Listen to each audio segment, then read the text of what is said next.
Are you an adventurer looking to take your hunt to the next level? Then you're in the right place. Welcome to East Meets West Hunt with your host, Bo Martonic.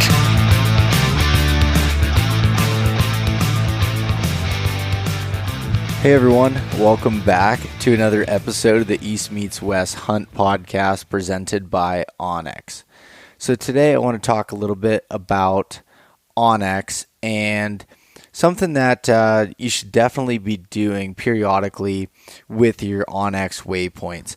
So if you're going out either you're e-scouting or if you're in the field and you're marking waypoints and you get a whole catalog of waypoints there, that information is critical and very important that you don't want to lose that information. So periodically, if you go in and back up those files, so all the waypoints, then it's a good way of kind of having some, insurance on all the hard work that you've done, leading up to that point. So if you're on the onX, if you're using it online, so using the Hunt app online on the website, you go in and under your content files where you have all your waypoints, check the files that you're looking at. Say you want to back up, you put a little check mark next to them and hit export. And I usually save these files to both my computer and also like Google Drive or something else as a secondary backup. What I like to do is I categorize them. For example, I have like 2018 whitetail waypoints. So I'll go through and do that. Then I'll do the same thing for 2019 and then a separate one for elk hunting. And I'll back up those files so that you have those just in case anything were to happen. I mean, it is technology and those things, can happen. Another good thing for that is it'll save some space. Say you're not looking at, you don't want to see any of the whitetail stuff right now. You're focused on elk hunting and your phone only has certain storage.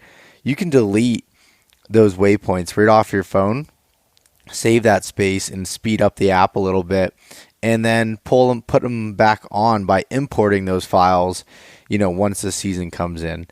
So that's just kind of a little tip, something I'm using onX to do and keep everything organized and backed up. If you want to check out the Hunt app, you can use the code EMW at checkout and save yourself 20% off the app. Check out onxmaps.com. This podcast is also brought to you by Maven Optics. So Maven has come out with the highest quality optics available at half the price of their competitors through their direct-to-consumer business model. With the best in-house customer service team available, they'll help you through any questions that you might have, any warranty issues, things like that are all covered and taken care of with their customer service team. So if you want to check out Maven Optics, you can customize a whole bunch of their B series line or pick up some stock optics that are delivered right to your door in a matter of a few days online at mavenbuilt.com. Use the code EastMeetsWest-gift at checkout. And lastly, the University of Elk Hunting. So Corey Jacobson and Elk 101 have put together the most fully comprehensive elk hunting learning course available. From beginning to end, whether you're a beginner or you've been elk hunting for years, there's a ton of information in here that can be extremely valuable for you and really just helping reduce that elk hunting learning curve. Make those dreams your reality to actually fulfill, a tag and have that trip of a lifetime.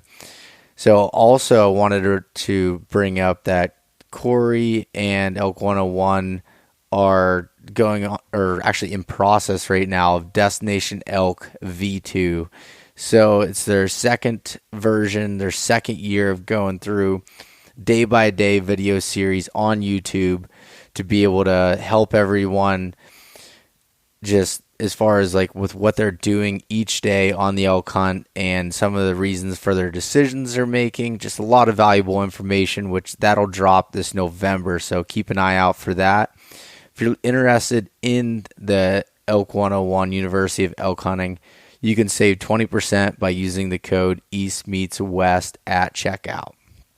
All right, so We got a podcast here today with Andy May, and Andy is an incredible whitetail hunter. I mean, this guy just gets it done no matter where he goes, and a lot of the things that you see in common with these people that consistently get it done on these, do-it-yourself, highly pressured areas is they're able to execute the shot when they get those opportunities, especially if you only have a few days of hunt like Andy does most of the time, being a school teacher. So this, we really dive into, making that shot count and, a little bit about, my experience with target panic that, a lot of you have probably heard about already, in which I feel very confident going into, this year for elk hunting and deer hunting with my shot now. So there's a lot of really good information here that no matter what time of year can be implemented in there. And in addition, we have to talk about whitetails a little bit. And Andy and I definitely get into, what he's doing depending on the time of year to consistently fill these tags. And, speaking of whitetails, this past weekend here over Labor Day, I got to go out and do some more scouting, throw some trail cameras up to, leave while I'm out in Idaho, let them do some work for me.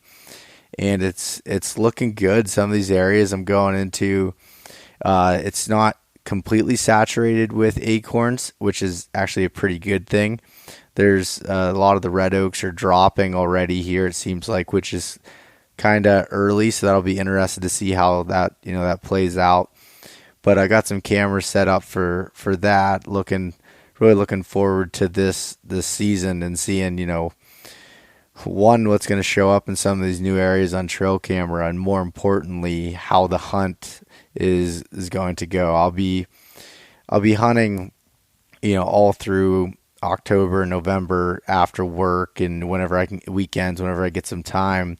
But I do have a special hunt planned the first week in November from the 4th through the 9th with Chris Derrick from Sika Gear. Will be coming to Pennsylvania to hunt some of these mountain bucks with me and do some product testing and things along those lines. So it's going to be a really fun year. And, I've been focused a lot on, elk hunting, and I'm really, pumped to head out next Friday on that trip. But whitetails are still on my mind, and my cameras, I'm not going to share any of these photos, but they're definitely blowing up with some giants this year. So I'm excited to see how that's all going to, pan out coming into this 2019 season.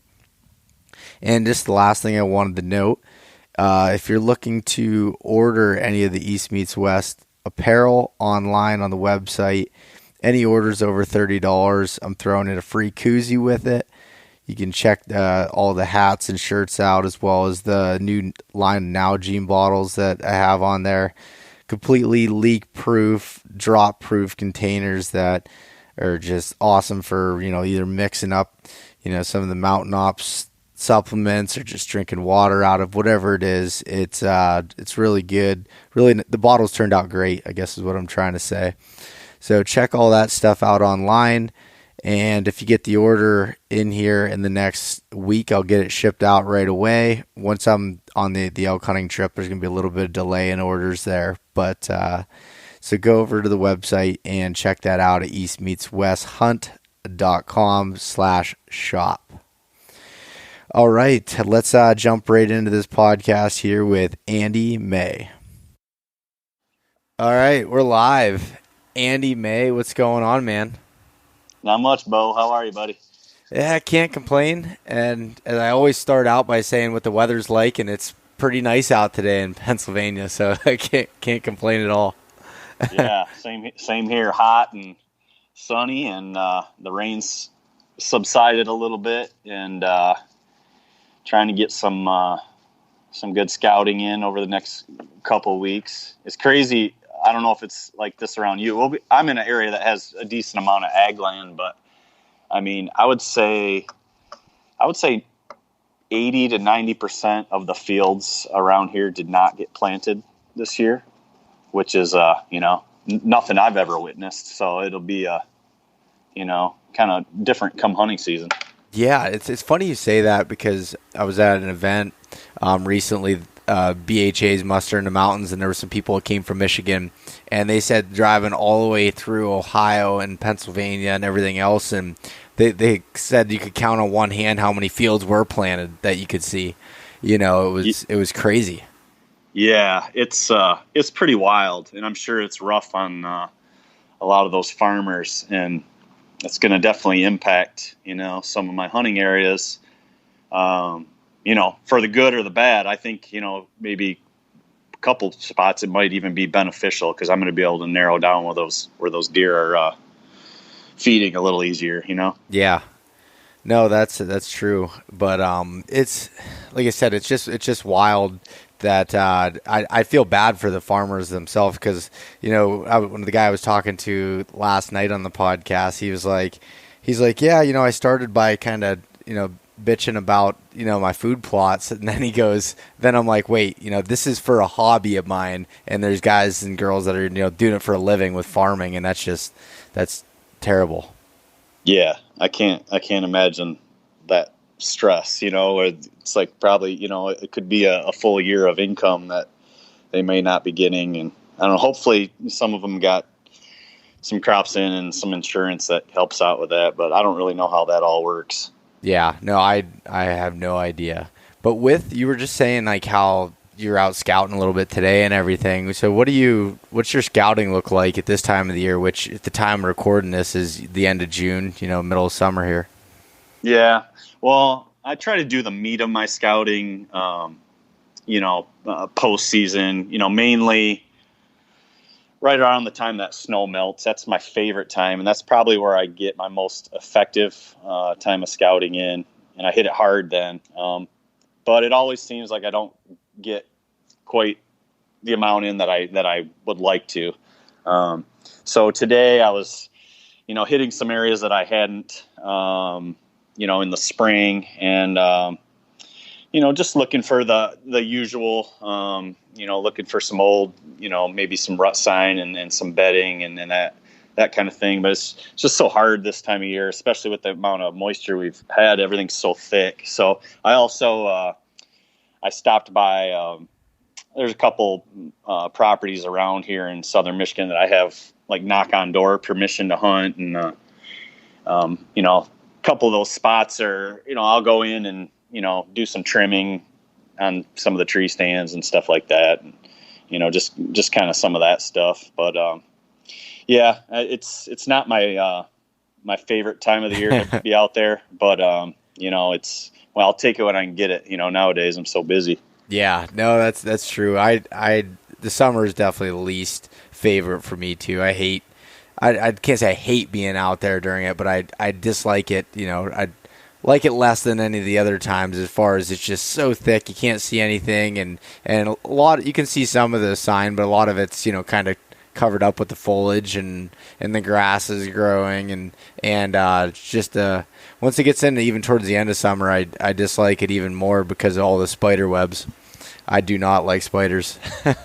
Yeah. Well, at least towards the end of summer, I get into some velvet bucks and stuff. I start hitting it hard then again. But yeah, this time of year, you're just starting to, the antlers are starting to just branch out. You don't really know what you're looking at. The bugs are bad, and it's usually a time where I kind of prioritize, family time, and obviously, I shoot a lot, so I prioritize my archery practice and all that kind of thing. But yeah, I gotcha. So yep. I guess, Andy, before we get too far into it here, let's give a little background to yourself and kind of, what we're going to be talking about here. Okay. So I've been hunting since 18. I started a little later than most guys, actually. Got into archery first, and loved archery, did quite well, competitively, just kind of local stuff. And then just the natural transition was into bow hunting. And it was kind of one of those deals. I guess I have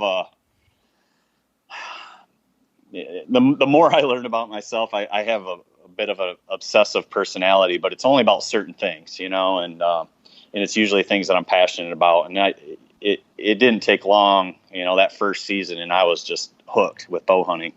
And, it's pretty much been my main thing, that I focus on, outside of family and a couple other things that are, more important, but it's been the main thing that I've focused on since I was 18. And, it's just gotten worse and worse every year. And, just a regular guy. I hunt, DIY style, I hunt a lot of public land. I hunt some knock on door permission type stuff in Michigan. I've traveled, all over the Midwest. I've went, just the last few years, started going out west, chasing antelope, mule deer, that sort of thing. So I'm loving that. Yeah, man, I don't know. Just love bow hunting and always trying to get better. And I think one of the reasons, you wanted me on here was to discuss my my journey with target panic. Yes. Which, I never wanted to bring up again in my life, but I guess you're going to make me do that. Yeah, it's funny because like you had reached out to me, you emailed me and were like, because you saw on social media I was struggling through it, and you're like, hey man, like let me, I have some resources out there, might be able to help you out, and I'd love to, talk to you and help you. And I was all about it. I really appreciated, any help that's if someone got through it, I want to hear how. And that was really important. And it was funny because I had listened to you actually on the Wired to Hunt podcast with Mark Kenyon in the past, and read your profile on the Wired to Hunt website and everything else. So I was familiar with you and some of your hunting style and everything, and it had started watching those target panic videos on YouTube when you reached out to me. So it was really kind of ironic. Yeah. So, I went through the same thing that you're probably going through, and I did the same exact thing as you are. I reached out to people that, knew more about archery than I did. And it was, I was lucky enough to have, a couple of guys, really take the time to, talk to me about it and explain things in a way that I could understand and help me. And it was kind of funny too. Like, I had it right when that, John Dudley's Knock On podcast started. In fact, I was in the heat of target panic, and I think he was on episode 2. So I started listening to that, and he was a big help. I reached out to a couple pro shooters, and none of them got back to me except one guy, and it was Chance Bobath. And if I ever get a chance to thank him, I'm going to do it. But he was messaging me back and forth, and took the time, and he went through it. And then just some random guy on Archery Talk that was a competitive shooter, and he wasn't a pro, but he was, a high level shooter, and just took the time to help me out. So I don't know. I've never forgot that. And I've always kind of had a soft spot for, when I see guys going through that, because it made bow hunting, really hard and less enjoyable, and I started to lose my love of archery, and that was a hard pill to swallow, because that was one of my favorite things to do, is shoot my bow. Aside from bow hunting, is just to shoot my bow, and I was just having a really hard time, and was really starting to dislike it. So I'm thankful for those guys, for their help, and if I can help anybody else with it, I'll try. Yeah, no, that's much appreciated, and that is cool that he got back to you there to help out, because whether that gets lost in emails or however that works, or just being busy or whatever, it's really helpful when you have people like that have been through it that can help you out. Like I said, you reached out to me, and I've had some others, a good buddy of mine, Clint Casper, did some coaching and stuff, and he helped me a ton. Greg Litzinger, Brady Miller, a few other people, and just a long list of people that have really helped me out with it, and shot me messages on short tips and things like that. And that's awesome about I guess the world that we have with social media and stuff. It's a little bit easier to get in touch with people that may be going through the same thing. Oh yeah, for sure. I mean, I had arguably the top archer in the world messaging me privately and listening to my issues and really taking them to heart and giving me solid advice. I mean, it was pretty awesome. Yeah, and the one thing you just said there a couple minutes ago about it wasn't fun for you to shoot your bow anymore, and that's kind of the point where I was at when, I don't know, a month and a half ago, and it's coming a long way. I'm feeling a lot better, a lot more confident, but I wouldn't say I'm there yet. And that it just, I hated it. Like I'd pick up my bow and it felt like it was a chore to go outside and shoot because I was struggling so bad and I was in my own head. It just was a terrible thing. And anybody that's experienced it, they know exactly, what we're talking about. Oh yeah. So I was curious, how did it come on, or how did it start for you? Did you, did you start trying to shoot longer range and did that bring it on? That was common. That's kind of what happened with me. I was just curious what kind of exacerbated the issue. So mine, I've had it, I think for, 3 years or so. And I just was able to kind of put it off or, just, work around it and basically put Band-Aids on the problem. But where I have the problem is I get stuck in the 6 o'clock syndrome where I'm held low. And it's when I'm focusing on a small dot like that, especially on like a block target. If I'm shooting a 3D target or anything along those lines, I'm way better with it, and my brain allows my pin to, kind of sit there and float a little bit. But when there's a dot, for some reason, it would just get in my head. And this year, so I shoot all winter long and had done that because I worked in an archery shop and had that availability. And when I moved recently and just basically just got busy with a whole bunch of other things, and I didn't shoot all winter. After probably January, when hunting season ended, I didn't shoot anymore until I pulled it out in April. And I just, right from the beginning, I was just messed up in the head with it. And that's kind of where it started there. Yeah. So with me, same type of deal. I was a command style shooter, which I'm sure, if you got target panic, that's you were too. Yep. And I hunted for a lot of years. 14 years command style, and was always probably struggling with a little bit of it. The more I shot, the worse it got. But like you said, I could still shoot really good. I was a really good shooter, but I was streaky. I would, one day it's like I couldn't miss. I'd be stacking them all in there, and then the next day I'd feel like, a little jumpy. I always called it. I feel a little jumpy, and it was me, experiencing, anticipating the release and trying to time the release, and it got worse for me when I started shooting at longer distances, because when you scoop back to longer distances, your pin looks like it's moving so much more because your target is so much smaller. Mm-hmm. And then in archery, the way 99% of the archers, when they go to an archery shop for the first time to get their first bow, the archery shop gives them a bow. They get them a true fire release off the rack, and they say, they get them all fit, and they say, pull the bow back, put the pin on the dot and squeeze the trigger. That's what they tell everybody.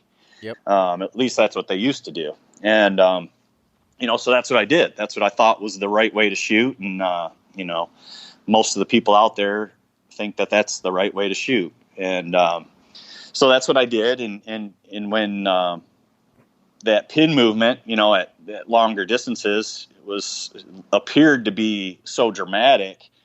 I was having anxiety about missing the target and missing the spot. So, I was aiming at this dot or at a 3D target or whatever, and my pin's dancing all over the place. And I'm like, oh my gosh, how am I going to even hit my spot, when it's moving that much? So I started timing the release as it crossed over the spot. As the pin, would cross over the spot, I'd slap the trigger. Yep. And it just made sense to me because, the only way I can hit that spot is if I hit that trigger the instant it's on the bullseye, right? At least that's what I thought in my head. And that was the start of some really down a real dark road of target panic for me, because that's the exact opposite of what you need to be thinking about when you're shooting. And I didn't know that at the time. And the worse it got, I'm the type, when I make a mistake, whether it's in the field or miss an animal or whatever it is, I obsess about it, and I will do whatever it takes for however long it takes to fix it and to make sure that doesn't happen again. So I just tried harder and harder and harder to hold that pin perfectly still and to time that release and to stack those arrows at 80 yards. And it just got worse and worse and worse, to the point where I couldn't even put the pin on the spot at all. I was holding low like you are. Mm-hmm. And then I was just jerking my arm up. Yep, and slapping it. and slapping the trigger. And then it got so bad from there that I couldn't even put the pin on. Like the second it touched like brown on a 3D target, I mean, I was sending it. And I've told this to Mark, and he gets a kick out of it. But it was so bad. I was in my garage, and I was like, okay, I have no control over what I'm doing right now, but I'm mentally stronger than this. And I went into my garage, and it got so bad I couldn't even draw my bow back hardly without slapping it. And I drew back, and I aimed at my garage window. And I said, I'm going to put my finger on this trigger, and I'm not going to shoot it. And I sent one right through that window. I'm not joking. Sent one right through the window, and I was like, okay, I got a problem here. Yeah. This is way more serious. And that's when I was like, that's when I started reaching out. That's all it is. Reaching out to those other guys. And, it didn't take long. I think because I was so obsessed with it and I was working so hard, I identified it quickly, and then I got on top of it quickly. And within 2 or 3 weeks, I was completely, my thought on my shot process was completely different. I learned the correct way to shoot, and then I just did the work in abundance over a short period of time to kind of ingrain that shot execution and that way of thinking about your shot into my brain, so that this old way that I was taught and that I had done, since I was 18 was completely erased, completely forgotten, and has never resurfaced. Isn't that it's so tough though when you learn, especially at a young age, that way of shooting. And yeah. I mean, I remember I started shooting a bow when I was like 8 years old or so, something like that. I remember going to the little junior 3D shoots and stuff, and I've always shot with a trigger, and the way that I shot with it is just, squeezing that trigger, and once I developed what I considered target panic, it came to the point where I was just like doing exactly what you said. I'd get it there and just let it rip, and might be describing it a little bit exaggerated at times, but that's basically what it was. And there'd be some days when I could make that work and I'd shoot great and I felt like I was on top of the world. Then there's other days where I couldn't hit the broadside of a barn with it. I would completely jerk just like 3 feet off. It was terrible. Yeah. And that was just, it just was, I just don't even know. I hope, no one has to go through that. Right. And then the downside of that with bow hunting is that it tends to resurface under high pressure situations. And I did really well bow hunting with killing deer. Just, in spite of all this up to that point, even though, I was still timing the release and drive-by shooting, on deer, I was still getting it done, at a fairly good rate. When I look back, at my kills and my shot opportunities, I was killing about, 75% of the deer that I shot at, which isn't great, but not terrible. And, but out of that 75, at least 25% of those were bad shots, like gut shots, gut shots that shouldn't be gut shots. But I was still able to recover the animal. So the performance on animals was definitely not what I wanted. And then, that year that it got really bad, that was the worst year of hunting of my life as far as, shots on animals. I actually got on several big deer that year, and I killed a couple, but I wounded one, I missed two, and it was, just complete, like you said, jerking and missing by 3 feet, not just shooting over the back, like, the deer dropped. It was literally me jerking my arm to the point where I was missing by feet. Yeah. So and that's like, so just to kind of touch on that a little bit, that's where I noticed like that I had issues with that myself. I'd have these opportunities. I remember when I guess it started with this stuff a lot longer than I thought, just from the way I shot, by basically punching the trigger my whole life. Everyone used to, and as far as locally, would be like, man, you have the most opportunities I've ever seen for a young kid on deer, and you screw most of them up. And I would, from shooting. Like, I would just either completely miss them, make a bad shot, and sometimes I would recover them. And I'm not proud of that, but it is what it is. That's what happened. And I'd practice all summer, and I felt good. And then sometimes I'd get into that buck fever type moment when when you need to keep everything together and you can't. And I just would punch that trigger and just completely black out, for lack of better terms. Yeah. And I went through the same thing, but luckily it was only that bad the one season, and then it really, I was dealing with it up until that point, but, I was still relatively having, good success, although I wasn't satisfied with, 75% of, my shot opportunities converting at all, but I was having some success. But that year in particular was really bad, and that was really hard for me to deal with. And, that's kind of when I reached out and got the correct information, and then I did the work that kind of sent me down the correct path. Yeah. So, how long ago was this that you kind of realized this and ended up fixing it? Gosh, it was right in that 2013, 2012, 13, right in there. Okay. That's when it kind of, that's when it was at its worst. And so, just briefly kind of go through some of the main things that you think helped by changing your shot process. Yeah. So for me, it was actually, what really helped me was just a few key phrases or a few key words that some of these guys told me. And it pointed out, it made me realize that I was completely looking at my shot process wrong. It was completely wrong. It was backwards. So one of the guys, he told me, what he said was, he described as, it simply does not matter what your pin is doing. Okay. That's complete opposite of what I thought. I thought it definitely matters what my pin is doing. Yeah. If my pin isn't on the bullseye, it's not going to hit the bullseye.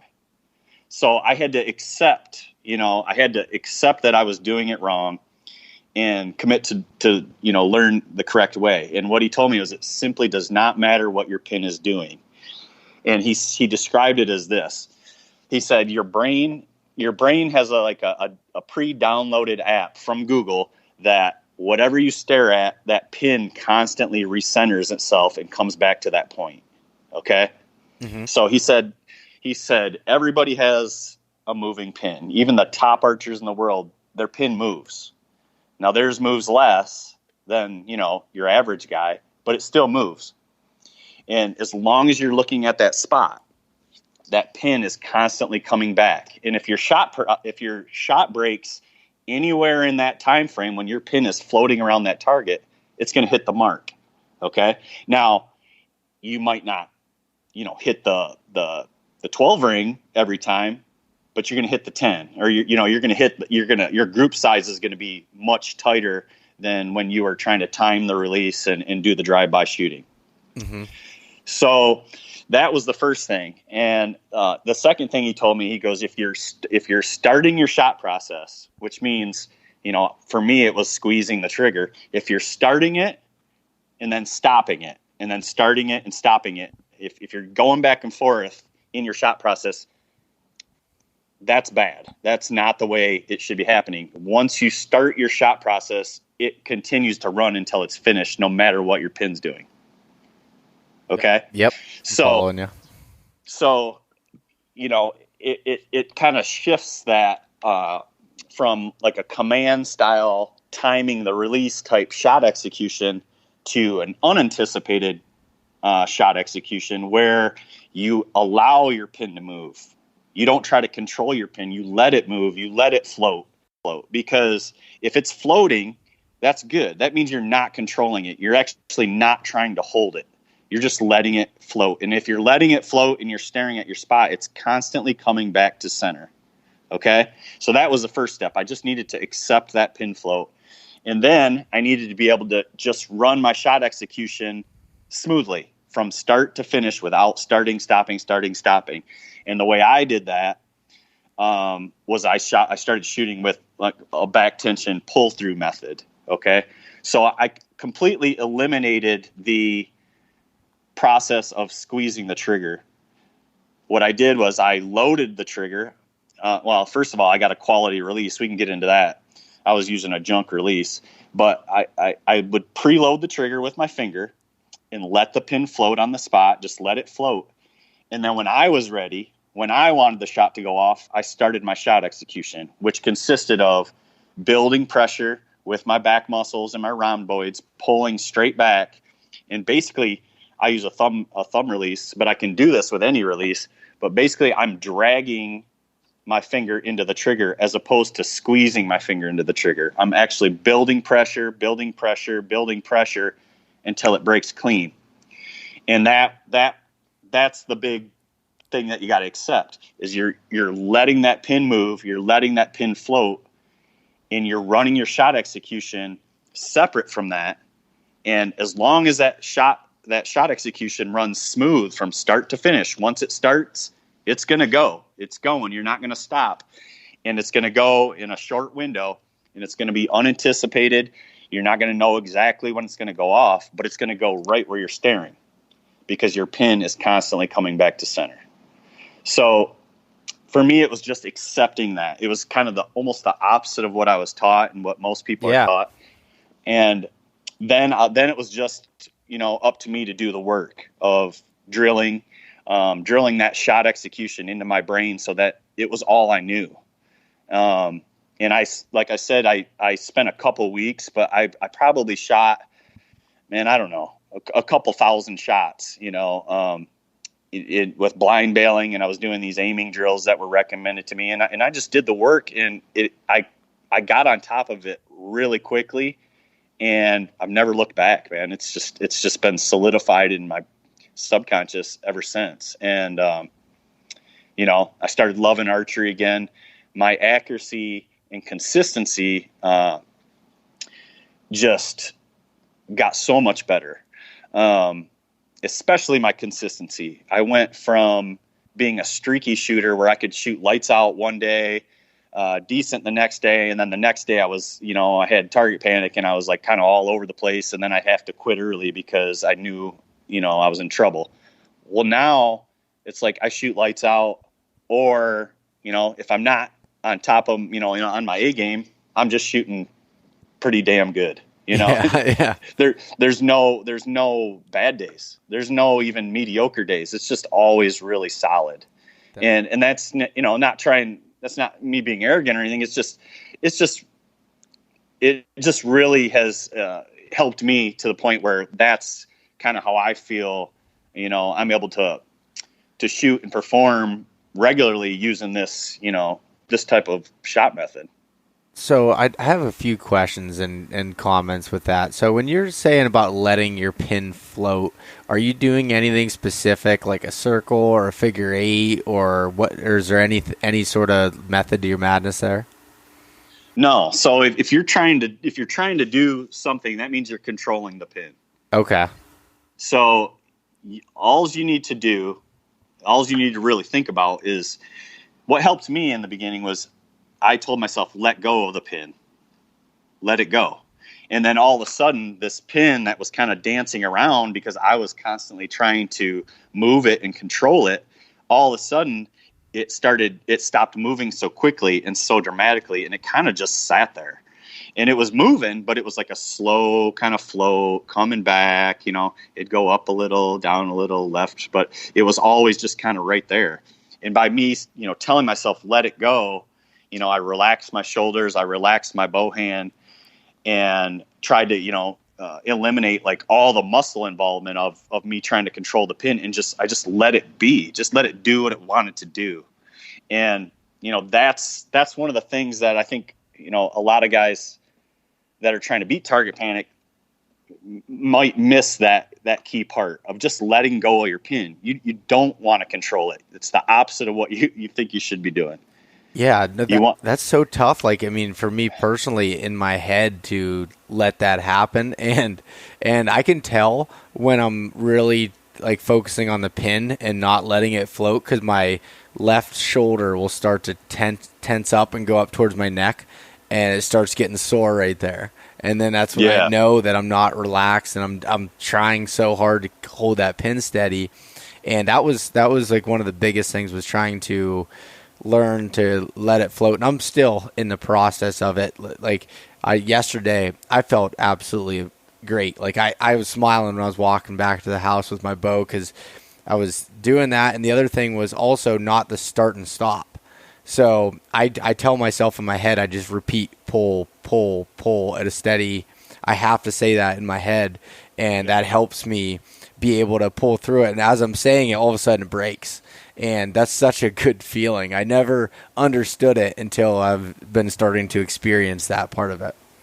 Yeah, it's the best feeling in the world when you achieve like a true, unanticipated surprise release. It's a great feeling, because you're letting the bow shoot. You're not shooting the bow.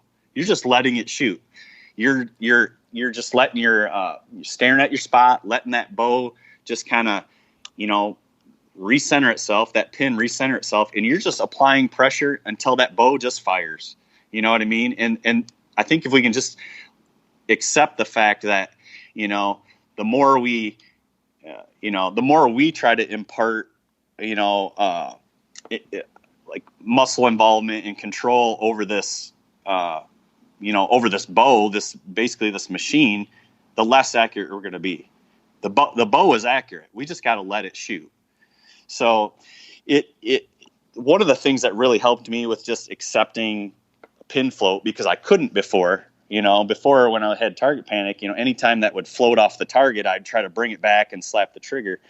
I started doing these aiming drills, and, you know, I would just draw back, and this is what I told Mark Kenyon too. I said, just splash that pin right on the spot. Don't bring it up from the bottom. Don't bring it in from the side or the top. Splash it. As soon as you get to anchor, just splash it right in the middle of that spot, or right in that, you know, that vital of the 3D target. And then immediately, you know, when you come to anchor, touch your nose to the string, align your peep and your sight housing, and then load that trigger up with your finger. And hopefully you got a good quality release now, but you load that trigger up and it's not going to go off, and you just let your pin float, and you're in control. You do not have to release that arrow. Okay. And you just let it float, let it float, let it float for 20 seconds, 30 seconds, 45 seconds, whatever, until your shot starts to deteriorate, and then take your finger off the trigger, let it down. And I did this hundreds and hundreds and hundreds of times because I had to drill into myself that just because I draw back and my pin, hits that deer's vitals, I don't have to release that arrow. I'm in control. This bow isn't in control of me. I'm in control. Okay. I say when it starts, I say when the shot's going to go. And I literally had to beat that into my head because I wasn't in control for so long. And that drill, really, really helped me, just the aiming drill. And I did that for a couple weeks without even releasing an arrow. And that was huge. Have you been doing that? Yeah. So it's been, what I've been doing is for a month straight, all I did was shoot at basically blank bail, right up against the target, and just practice learning how to actually use back tension. Cause as many times as I thought I might've been doing that, I 100% wasn't. And it took me a while to learn that, and I went through John Dudley's School of Knock, his YouTube series, and just practiced on the steps that he was telling there, making sure I started from ground zero, basically reteaching myself how to shoot. And so I started with that, and then I started with, before I started actually shooting at, say, 20 yards, I would go back to 20 yards, and that's what I'd do. I would hold up and aim for as long as I possibly could, and then I just let up and do that. So now, even at the end, now I'm actually shooting. I still haven't went past 20 yards yet. And I'm just, making sure that I'm good doing that. And at the end of every kind of, say I'm almost done shooting for the day, I'll do that aiming drill again, where I won't shoot, where I'll draw back and let it float as long as possible until I'm, almost basically shaking with it.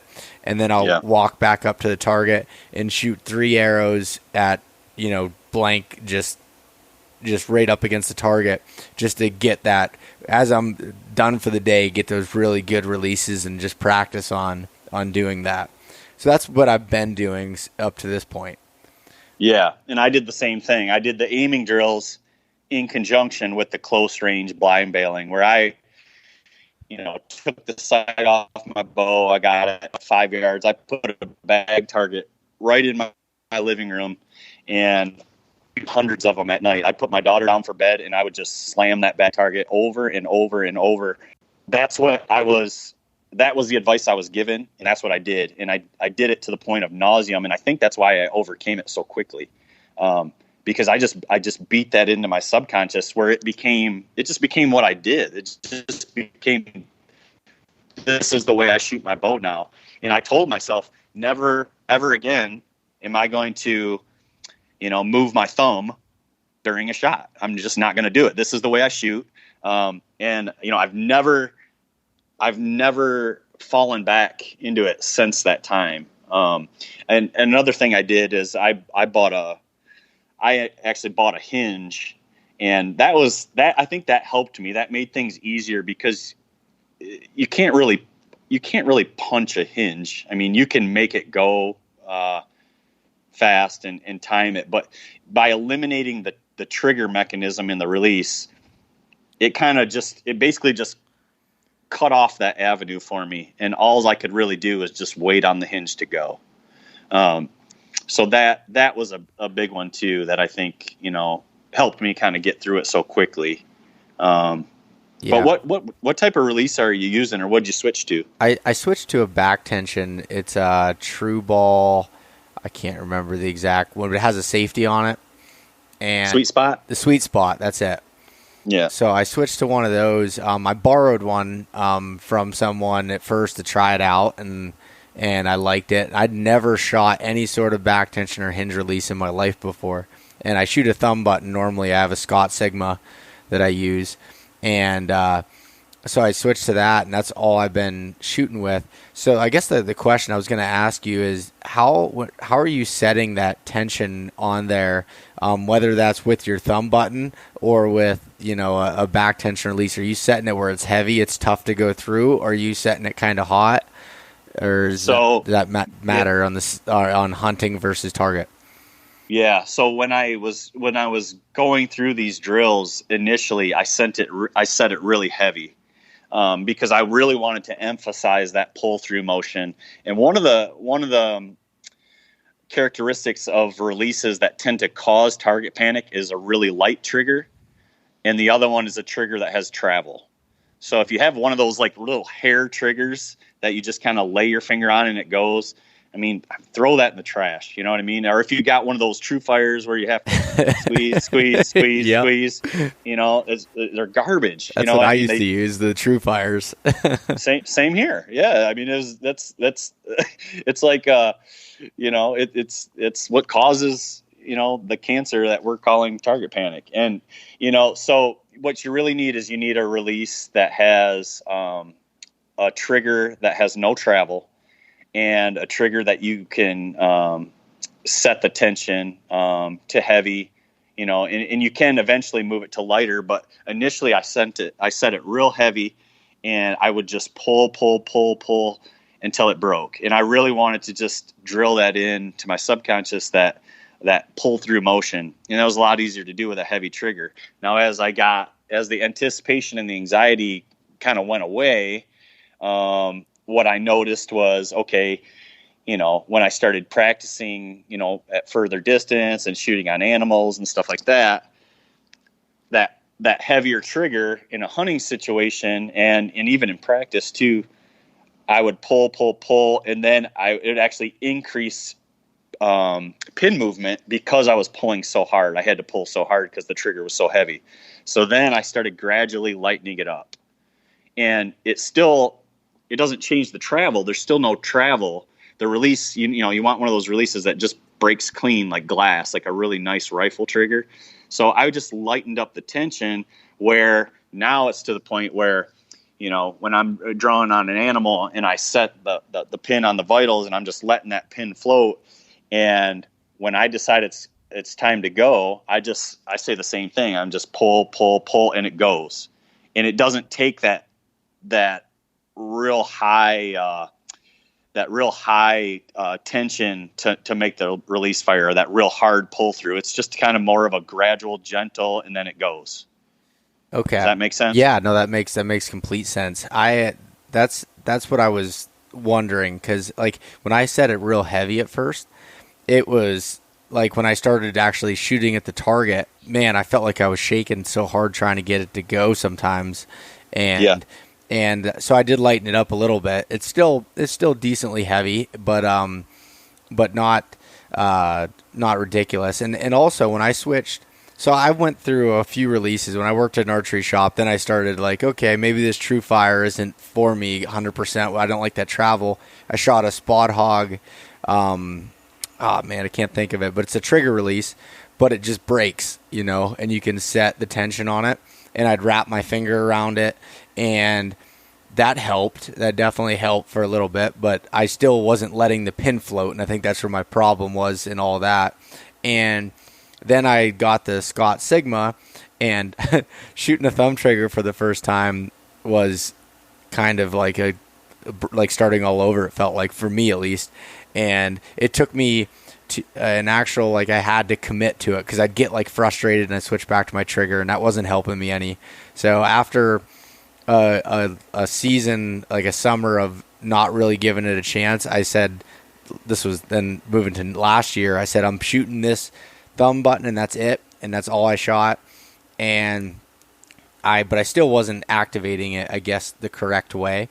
And now I have not shot that yet using, you know, proper back tension, but you have a really good video. I think it's through Wired to Hunt, isn't it?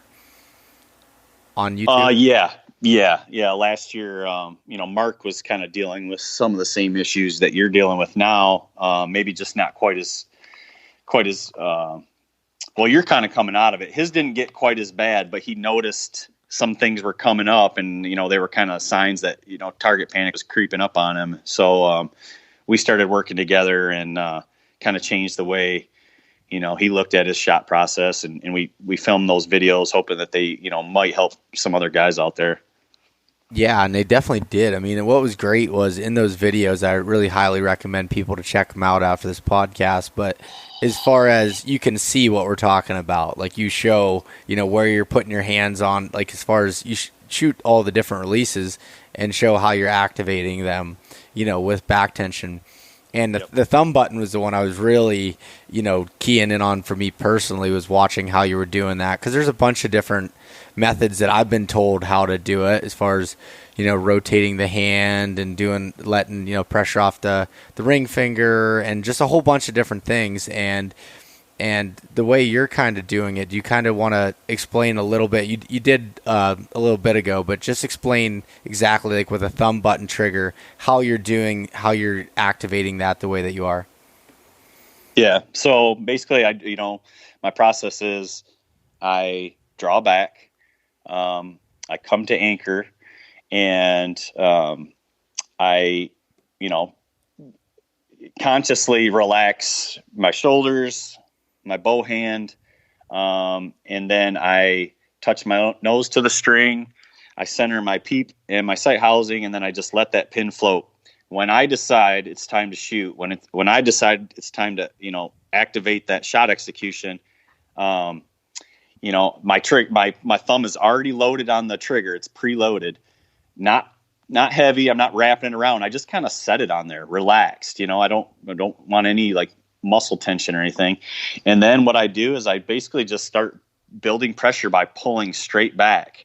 And by doing that, it feels like you're just pulling your arm straight back, but by doing that, you're activating some back muscles and some, your rhomboid muscles in your rear shoulder area. And I'm just building pressure, by pulling. And what's really happening is my thumb never moves. My thumb is being pulled into the trigger. And because it's a more of a gross motor movement, a big motor movement of back muscles, it's really hard to anticipate when that release is going off, because you're using big muscles and you're just pulling, as opposed to, if I was like just squeezing my thumb, over time, you're going to kind of memorize that pressure that it takes to make that release go. And that's when you start anticipating. So I just completely forgot about that way of shooting of a command style release. And now I just use that pull through method and just slowly build that pressure until, and then, some guys, say, well, what about with hunting, on those shots where you need to make it go? And man, I've had plenty of those, since then. And, once you master this type of shot execution, it's not hard to make it go faster. You just run your shot execution faster. You pull through a little more aggressively. Yeah. When you don't have to make it go and that deer's out there at 30 yards and it's feeding and it's calm, I run it a little slower. I run it a little more gradually so that pin movement just stays nice and steady, and I'm just slowly building pressure until that shot breaks. But, you got that rutting buck chasing the doe through, and you got a little opening, and, you make a little grunt noise to have him stop, and he's looking right at you, and you just have, a few seconds before he bolts. That's when I run the shot execution a little more aggressively. I don't move my thumb. I still don't move it. I still don't slap that trigger. I just pull through a little harder. And because I have, my trigger tension set where I'm comfortable with, and it's a little bit on the lighter side, I guess, medium to light side, the shot goes off pretty darn quick. Like I can make it go now when I need to make it go. Yeah.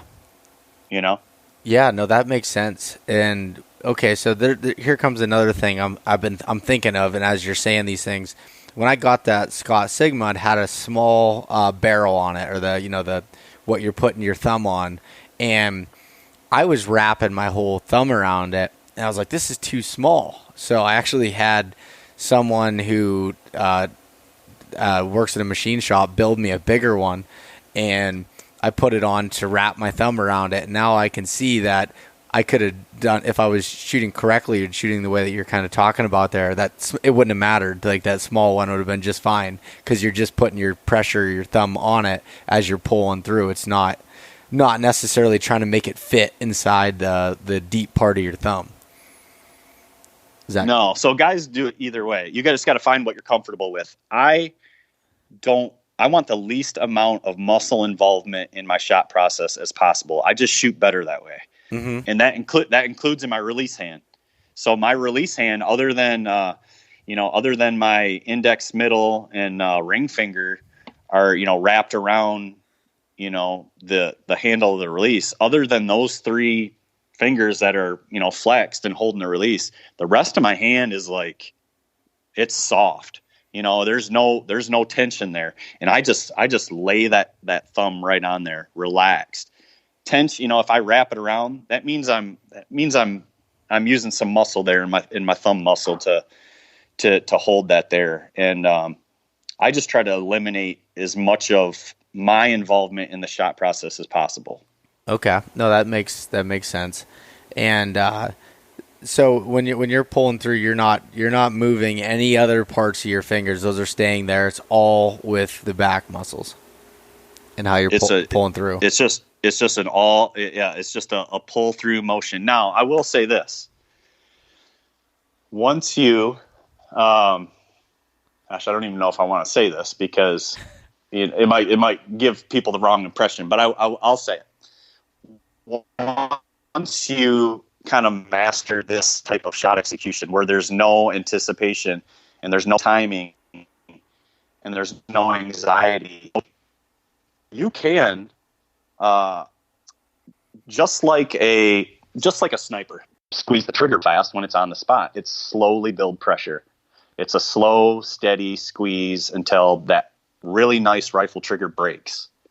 Because the same type of deal. They're trying to get an unanticipated shot. They don't want to screw up the shot. They're trying to just let the gun shoot. So you can shoot that way as long as you're thinking about your shot process in terms of letting the pin float. And once you start your shot execution, once you start it, it's going. You're not going to start, stop. So if you can, some people do this. They just slowly build pressure by squeeze, moving their finger. Mm-hmm. But now I can go back and do that if I wanted to, and I'm not having any anticipation because I already know the proper shot execution is just to let the pin float. And once I start my execution, it just runs smoothly from start to finish. There's never a time where it's going to stop.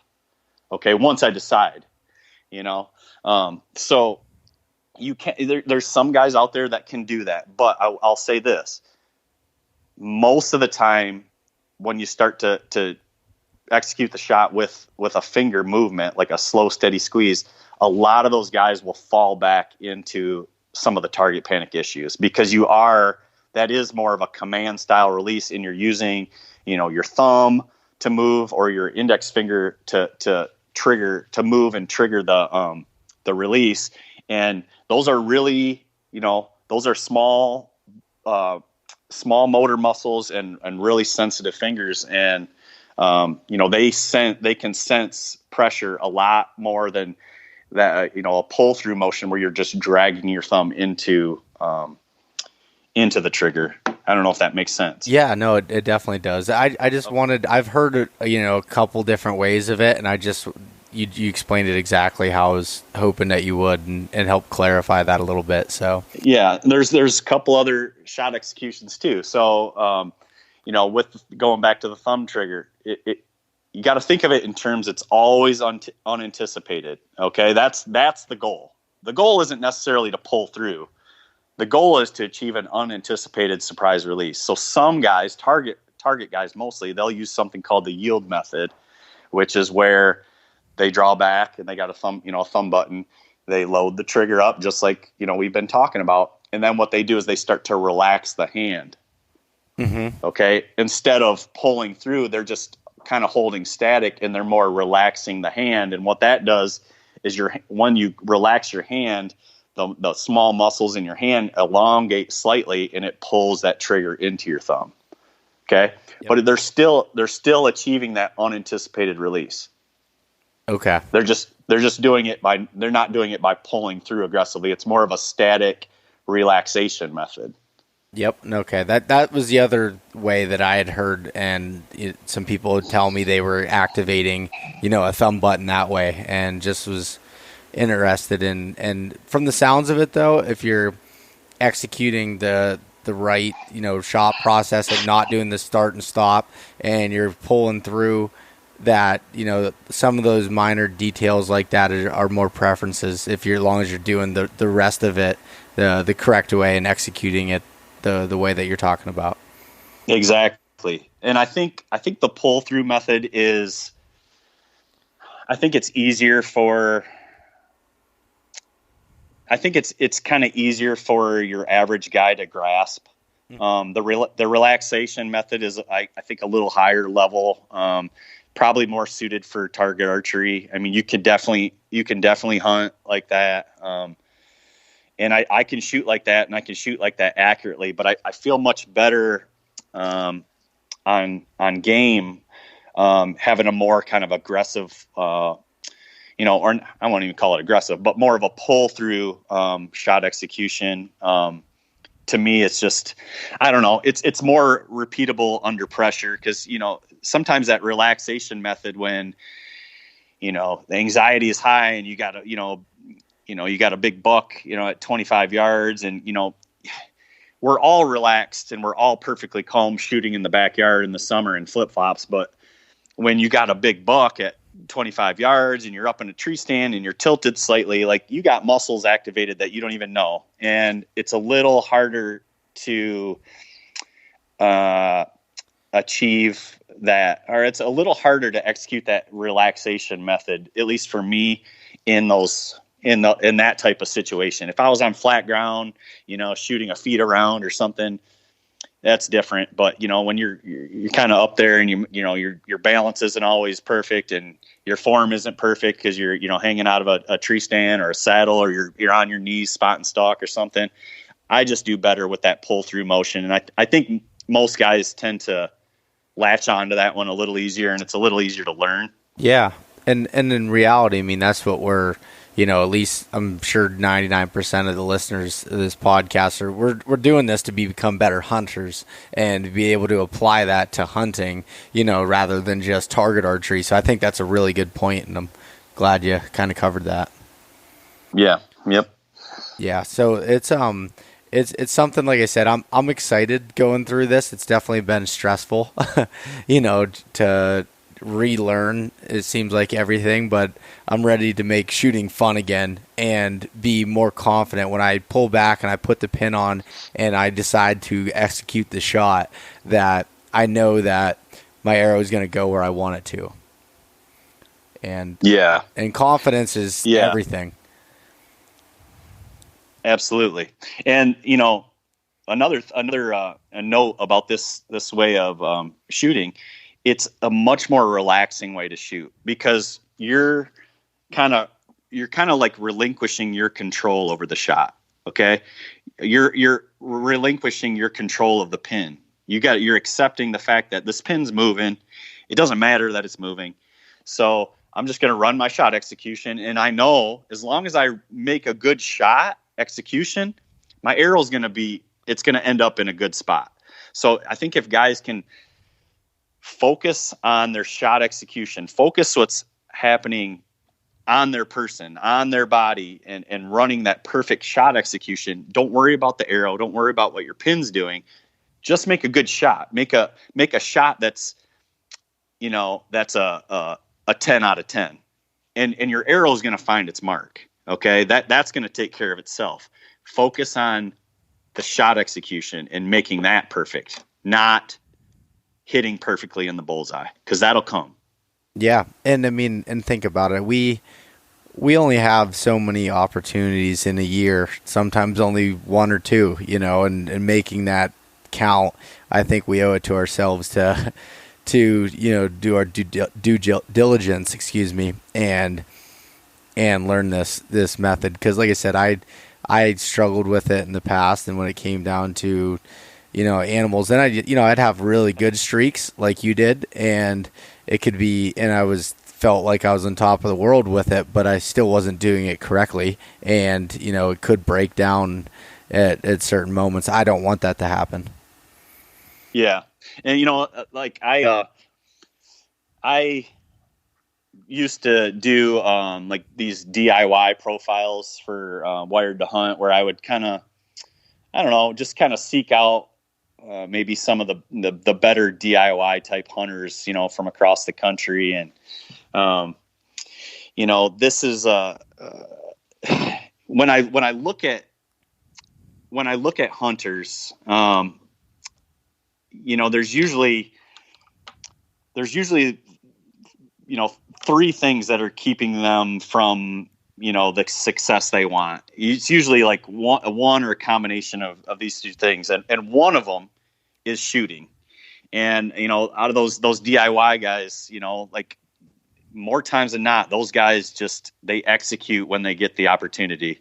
Those guys that I was interviewing, they're just legitimate killers, and when they get those opportunities, the vast majority of the time they're making it count. And what I see, looking at other guys that maybe aren't achieving the success that they want, it seems like one of the things is just converting on animals. Like I know a lot of guys that, get a lot of opportunities at big bucks, but they don't consistently come home with them. Mm-hmm. So they're doing a lot of things right. But that the shot, the part of making that shot and putting it into the deer's vitals is the part that's a hiccup for them. And I think a lot of times it's because of issues that are related to target panic. And like I said before, it's those high pressure situations where those tend to rear their ugly, target panic tends to, rear its ugly head. I mean, how many times have you've heard guys say, like, you might say, where was the pin when you shot? Like, I don't know, I rushed the shot. Well, yeah, they punched the trigger. They did a drive-by. They rushed the shot. They weren't in control of their shot. So, I used to have those same feelings. Like, I don't know where the arrow hit. I know it hit him. I heard it hit him. The pin was behind the shoulder, but I really didn't know. Well, now when I make those shots, I know, because I'm just letting the pin float, and it's always kind of just staying in this small area. And in the shot, when the shot breaks, that's where it goes. And yeah, there's going to be those times where the animal moves, and that's out of our control. But the shot should always be in control. And I think for a lot of guys out there where that's a hiccup, the executing of the shot and getting a nice, good killing shot on the animal they're hunting. I think a lot of guys out there, that's one of the big keys that's keeping them from the consistent success that they're looking for. Yeah. And it's what, so I think back at I know it was in 2015. I was hunting in Ohio, and it was November 11th. I killed my biggest buck to date, and I drove back to Pennsylvania. And the last day of the season, I had the biggest buck that I had ever hunted. He came in the last morning of the season, and kind of threw me for a loop because it was coming right in, and then he tried circling kind of downwind of me because I was calling, and I was drawn back on the buck and he hit a spot where his vitals were between two trees, and I just completely had no control over. I rushed the shot, and there was a little bit of misjudging on the yardage side of things, but that wasn't the majority of it. I hit low, and I basically brisket, and I hit a little bit low, and that killed me, because it was probably a little bit of that, not probably, it was, when thinking back on it, that I didn't have control over the shooting. There was no pin floating. There was no nothing. I got it on there, and I punched the trigger essentially and messed up a shot on, what some would consider a once in a lifetime buck in Pennsylvania. And the deer lived, which was great. But still, it was, a missed opportunity. And like you said, it kind of sets those apart that are killers and those that struggle with that last part. Yeah, that's the worst. I mean, like, killing a mature deer is, if you're killing a mature deer, semi-regularly, you're doing something that very few hunters do. You're obviously putting in a lot of work. You're obviously putting in a ton of preparation. You're living that life. If you're putting yourself in that position regularly, and to have the shot, to have everything fall apart on that part of the hunt, the part that really is that's where everything is on your shoulders. You know what I mean? Mm-hmm. You're getting the opportunity. There's the, luck is out the window now. It's like, there's your opportunity. And to blow that for someone that's, put in the effort and the time and the preparation to put themselves in that position. That's a really awful feeling. Especially when it's you that screwed it up. Like, I can accept the fact now, as long as I make a good shot execution, boom, once that arrow's gone, like, shoot, if I make a good shot execution, I'm completely satisfied with everything. If that animal tends to drop and I hit him high, you know what? That was out of my control. You know what I mean? I can accept that, but I can't accept me making the mistake. Yeah. Yep. No, that makes sense. And a lot of what you're doing, you're hunting some different states and everything, and on short time frames from what I understand. And so the opportunities are even lower at that point, Yeah. Yeah. So, and I get some time here. I work at a school, so I don't get any vacation time per se. I get weekends, long weekends, that sort of thing. But I love to travel to hunt. So a lot of my hunts are short hunts. Typically 2 to 4 days. If I'm really lucky, I'll stretch out like a 5-day or a 4.5 day or something like that. But typically they're shorter hunts. So yeah, man, I have to make that shot count. Like, I hear guys say, I just need at bats, basically shot opportunities. And then, then that'll happen. Like, I just want one. I just want one opportunity, So yeah. I have to, on those short-term hunts, man, when that shot opportunity comes, and it, a lot of times it does, I have to make that count. So it's something that I prioritize is my shooting. I prioritize it all year long.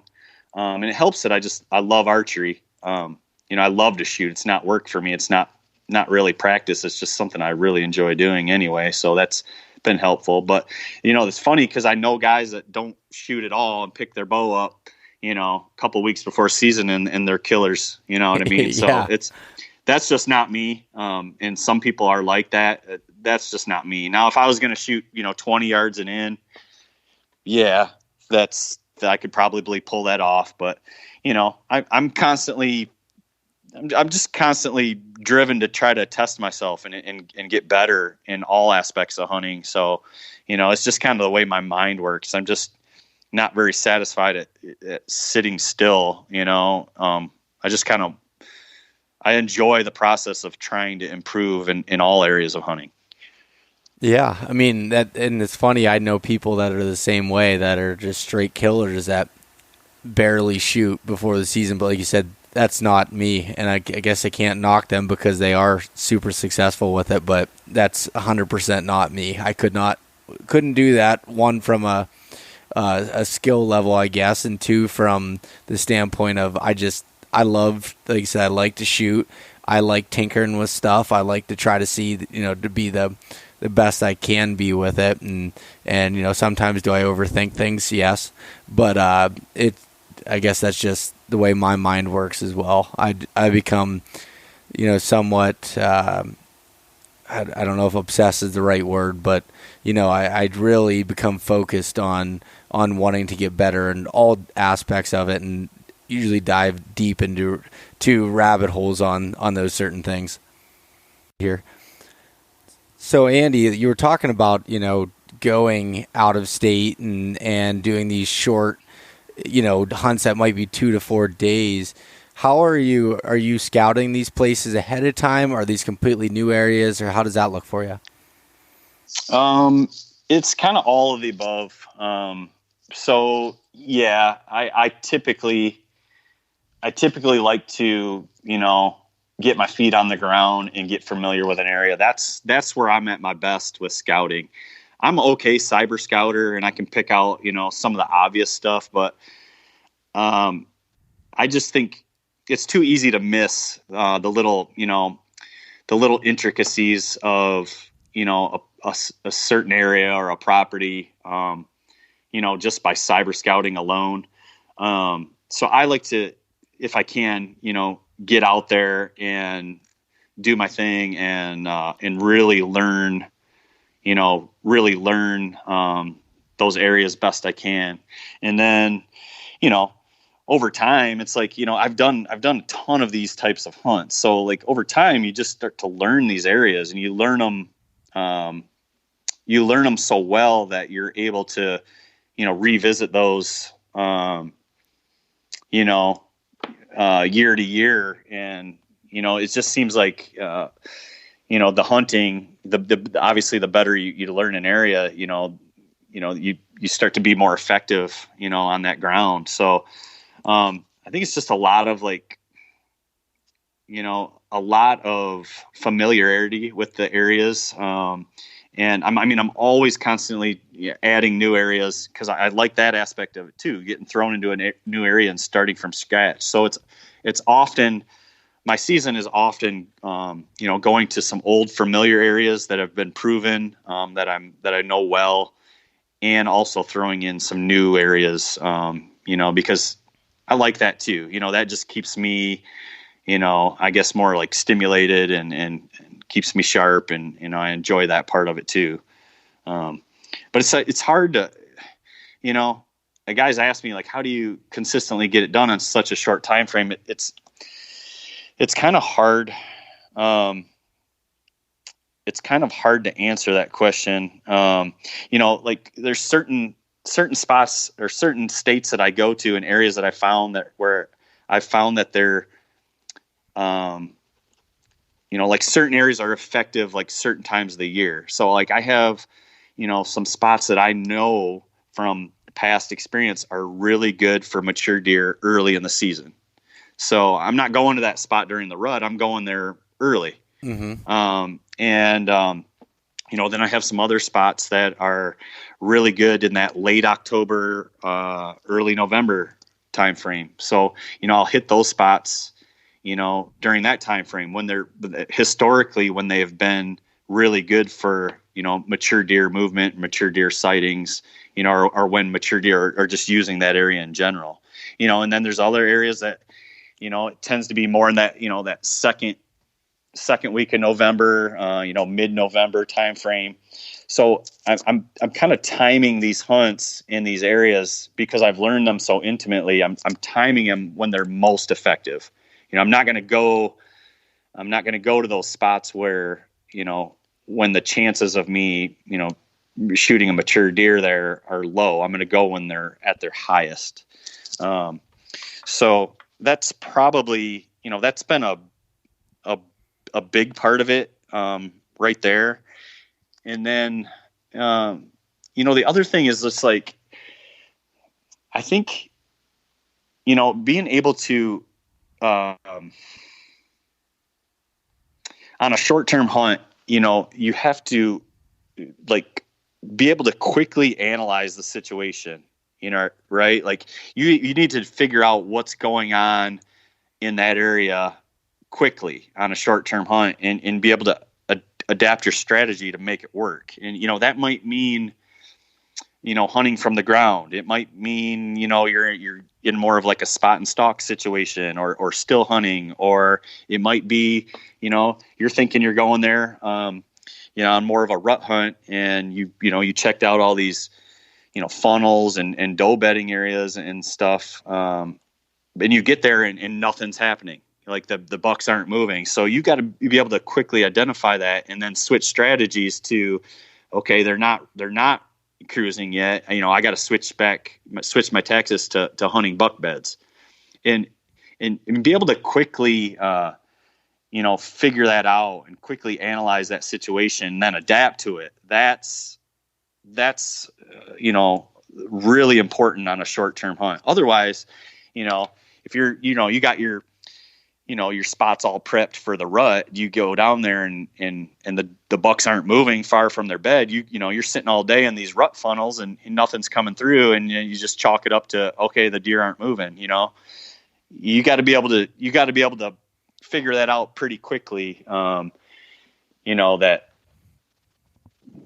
maybe the pattern or the stage of the season that you were expecting may not be happening right at that time frame, and you got to just be able to quickly adapt to that.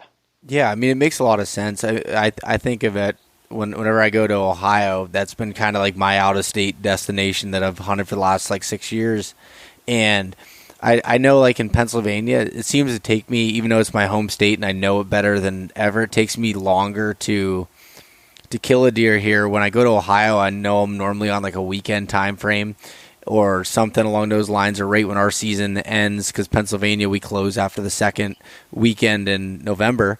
And I'll go there and only have a couple days left of vacation that I hurry up and try to get it done. And I think I'm more aggressive in that stance, and I've been more successful out of state, and I think a lot of it came to that. I think a lot of it too is I'll check these areas out in the spring or from past knowledge and have ideas in my head, but I'll check those spots and just kind of move until either I find a hot sign or like you said, if something's not moving. When I hunt Ohio, typically it's the middle to later part of November, and you can either be getting good rut movement then, or you could be getting bad, and it definitely is changing tactics up a lot. And not, I don't know, that's just my opinion on it. It sounds like you have a little bit of a similar side with that. Yes, definitely on a short-term hunt, I have a more aggressive approach. I'm looking, let's say I'm if I go into a new area, I'm looking for the best of the best spots. If I find a spot that looks pretty good and there's a couple, maybe a couple things that look good in that area, I might completely walk by that. I'm looking for those spots that just have everything going for them.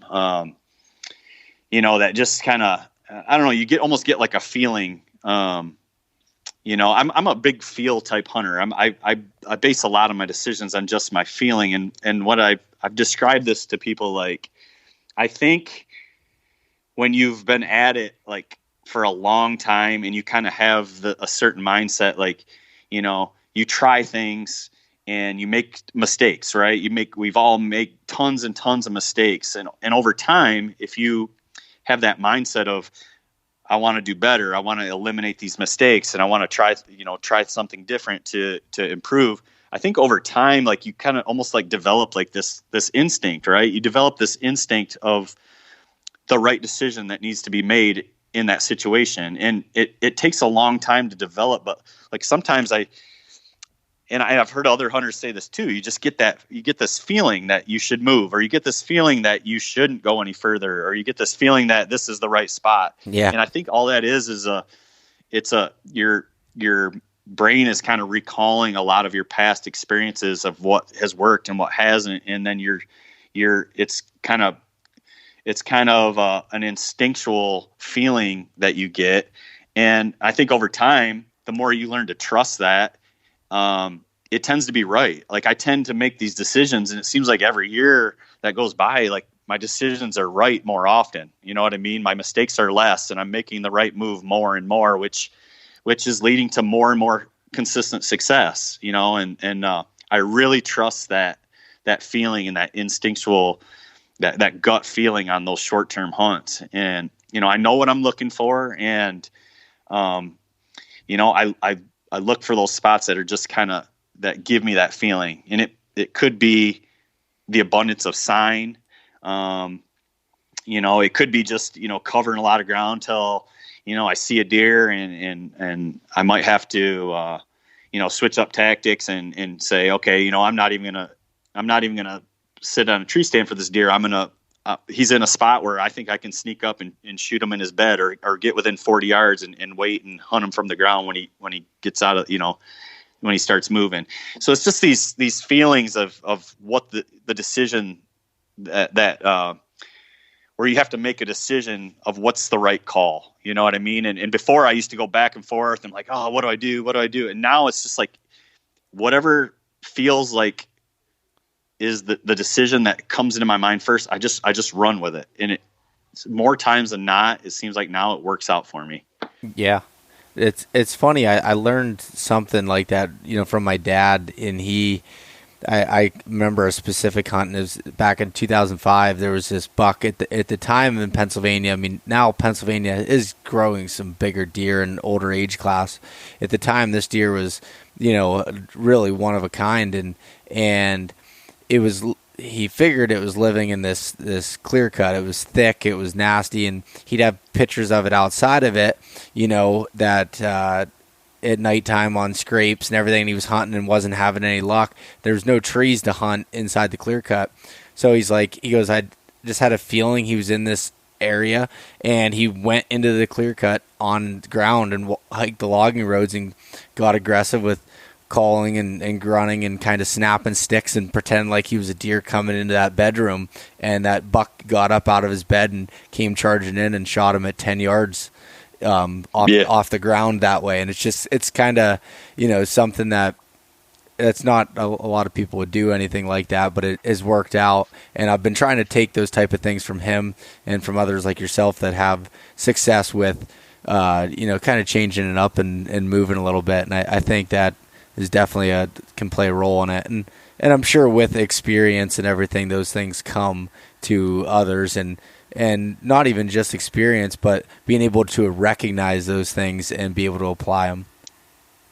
Yeah, for sure. And I always tell guys too, I always advise guys to be aggressive, because when you push the limits, you learn what you can get away with and what you can't. Okay. You're going to screw up, you're going to blow some hunts, but it goes back to that instinct and that feeling. You develop that by making mistakes, right? By finding out what didn't work, or what you should have done, or what you could have done. That's how those feelings and that instinct develops. So I always tell guys to be aggressive, because when you are and it works, that's great. You learn that situation called for aggressive. When you are aggressive and you blow it, okay, now next time you're faced with that situation, the play is actually to be more patient. But you wouldn't know that, you might not know that if you were always timid and you always were patient and you always wanted to, necessarily let the deer come to you. And also, like you said, different tactics. Like I want to be, my goal as a hunter is to be effective in all styles. I want to know how to use a decoy effectively. And so I hunt with decoys a lot. I want to be able to spot and stalk when I see a deer bedded. And I think, if I think that's the play, I want to have confidence that, I can do that. So I've been trying to do that more lately. In areas where you can kind of glass up deer or see them, when they're, out in some like CRP or something, or, I want to be more effective on the ground, because sometimes that's the play. A lot of times these mature deer, they're not even living in areas where there's trees to get up in. So I've been doing a lot of still hunting, through the thick and through the bedding areas with my bow, and just sneaking and moving with the wind, and, kind of working my way into these bedding areas and hunting from the ground. And I've had numerous encounters that way, several shot opportunities, and I'm already stacking up kills doing that. So, I tell guys to try that stuff, because you don't really learn and grow unless you're pushing the limits. You got to push the limits, and that's how you learn the boundaries, and that's how you learn, what will work in those types of situations when you encounter them in the future. Yeah. No, I couldn't agree more, and obviously your success shows that has worked for you. Yeah. Well, yeah, and it's fun. Like, who wants to, plant a food plot and sit on the edge of the food plot all season? Like, I mean, how boring is that? Like I want to get in there and mix it up, and when the situation calls for an audible or an out of the box type tactic, I want to be able to recognize it and implement it right then and there. Mm-hmm. I don't want to be second guessing like, oh, is this what I need to do? Or I'm not very good at this, or I'll probably blow them out. No, I want to have the confidence, like, this is what needs to be done. This is what's going to happen. And we're going to give this a go. And, of course it doesn't work every time. I mean, I screw up, just as much as anybody. And I could write a book on all the times I've screwed up and the mistakes I've made. But it just seems like the more you push the limits and the more aggressive you are, as long as you have the mindset of learning and trying to get better and trying to eliminate mistakes, that's how you improve. That's how you can get more encounters with mature deer, and that's how you can grow as a hunter. The guy that leases out the Primo property in Southern Illinois and plants a few food plots, and he's, hunting out of his muddy box blind, that guy's not getting any better. I mean, yeah, he's stacking up some nice deer, but he paid a pretty penny for it. But, you throw him on, in the mountains of Pennsylvania, what's he going to do? Mm-hmm. I want to be effective anywhere I hunt. And that's just me. And that's just a goal of mine as a hunter. And that's not everybody's goal, and nor should it be. But, if it is, if your goal is to improve, which, a lot of these guys listening to podcasts, they listen to podcasts to gain information to improve. Yeah. If that's your goal, then, maybe you should be, thinking about things along these lines a little bit. Yeah, no, I agree, and that's one thing with me. I've grown up hunting the big woods type of environment, and I want to learn different stuff. So and there's a lot of variations even in, say, what I would consider big woods or unbroken timber for the most part. There's areas that I hunt that are relatively flat that are in there, and this year I've moved focus to hunting some really steep terrain because I want to see how they use that terrain to move, and I want to see if I'm able to figure that out and do a little different where they're bedding out on these points. It's a little bit more, you can figure out their bedding a little easier than in some of the areas that don't have the terrain in the timber. And just like I just like messing around with it. I tried my luck hunting swamps, and I haven't not killed a buck yet in swamps. I was hunting some swamps in Ohio and in Pennsylvania. That's one of those things that are on my list that I want to do, and I want to figure out if I can do that just to grow as a hunter, and hopefully by the time my hunting career comes to an end, know that I can hunt them really anywhere. And that's just it's a goal that's maybe one that you never meet, but you always work towards it. Yeah, for sure. Like I said, I go back to some areas that are familiar that I know well. But if I'm being honest with myself, I'm most excited and I'm most invigorated and I'm most in my element when I'm in a brand new area. Mm-hmm. And kind of on the fly, and you're learning from scratch. That's what I really like. And these out west adventures that I've been taking have really, hit that home, to me that's what I really like. And I'm not the hunter that needs to be hunting, 170-inch deer every year or, 340-inch elk. I'm not that guy. I'm looking for a mature animal always. But if you put some good bucks in my area, and kind of let me loose, I'm perfectly happy with that. I don't need to draw any premium tags or anything. When I went to Wyoming, it's a region that takes 0 points, and 150-inch mule deer is a pretty darn good mule deer in that area, and I was happy as can be. You know what I mean? It was just a new area, new challenge.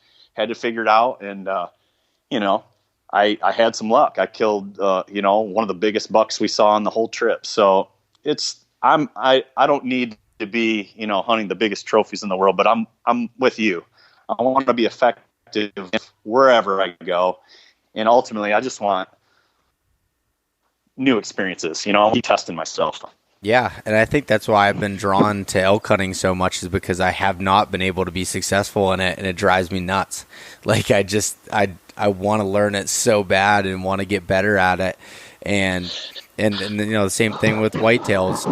And like you said, I do the same thing. I hunt areas that I'll hunt years and years. I do mix that into my season, but I love hunting new spots as well. And it's just, I don't know. It's just, I always like seeing what's over the next ridge, so to speak. I like that excitement of it. Yeah, absolutely, man. Definitely. Well, cool, Andy. I think we have a bunch of other stuff I'd love to talk to you about, but for this podcast, I think that's about enough. What do you think? Sounds good, dude. It was fun. Yeah, man. I really appreciate you reaching out and offering up your help. As far as your experience going through target panic, that I could not be more grateful for that. So thank you, and two, for talking a little bit about whitetails here and everything else. And you did say you're going on your first elk hunt this year, so I'm super pumped for you to get to experience that. Yeah, me too. I've actually, been preparing for this hunt for about 2 years, and I'm trying to be the best elk hunter I can be before ever elk hunting. So we'll see how that goes. I know it's going to be a tough challenge, but I'm really looking forward to it.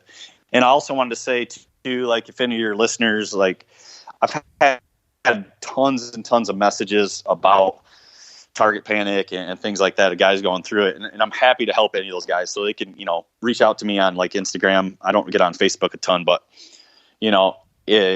I'm more than happy to chat with guys when I have some free time about this stuff, because I know what it was like going through it. And, like I said, I had some key guys, take the time to help me through it. So, if I can pay it forward, I'm happy to do it. Awesome. Where can people find you on Instagram? What is your handle on there? I think it's Bowhunting Dad. It's bad. I should know it, but I think it's BOWHUNTIN Dad. Okay, gotcha. I'm sure if they search your name, they'd be able to find it as well. But I'll put it in the show link, so if anybody wants to check out your stuff, which I highly encourage that, look in the show notes, and I'll have that there, as well as some links to Andy's stuff through Wired to Hunt. Perfect, man. Thank you. Yeah, so thanks for coming on, Andy, and good luck getting ready for your elk season and whitetails. Yeah, you too, buddy. Thanks. Thanks so much for listening to this episode of East Meets West Hunt with your host, Bo Martonic. For more great content and to stay up to date, visit eastmeetswesthunt.com, Facebook at East Meets West Outdoors, and Instagram at East Meets West Hunt. If you enjoyed today's episode, please review and subscribe, and we'll catch you next time.